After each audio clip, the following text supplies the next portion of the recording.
can use footprint charts with regular ICT price action concepts. So just to kick things off, this was the sell-off that took place probably at around 9:30 to 9:40 Eastern or 9:40 Eastern, and this was the corresponding footprint charts. So let's just quickly break this down and how I look to enter any specific market. So the way I look to enter any specific market is to look for three things. I want to see a tag into a key level. That is step number one. Step number two is I want to look for buyers and sellers in the key level. And step number three, I want to confirm the buyers and sellers with what we call absorption. And I'm going to be going over absorption a lot in this video. So to quickly break this trade down, I took this short from roughly 68.80, 68.90 region. So this was my key level. So one of the most common questions I get is, how did you know this was a key level, right? What made this a key level? So there's a few different things that make this a key level. So I want to just go back to where this level came from.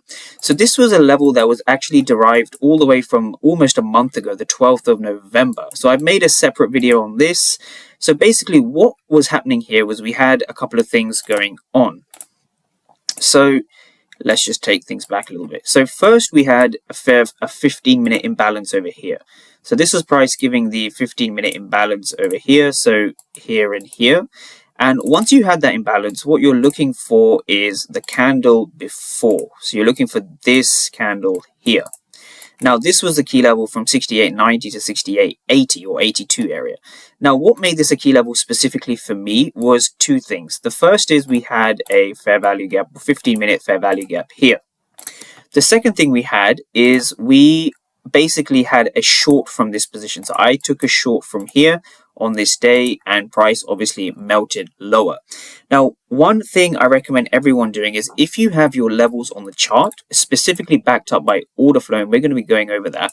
Once you have your levels backed up with order flow, you want to keep those levels on your chart and extend them to the right. And that is basically what happened today. That's how today's trade was caught, right? So there was obviously key level. This was a key level because there were sellers sitting in this region, passive sellers specifically. Now, when I extended this area to the right, we saw the markets coming back into this area and giving us the sell-off. So passive seller stepped in here. 3 weeks later, we see passive seller stepping in here, right? So this is the same key level, same sort of area.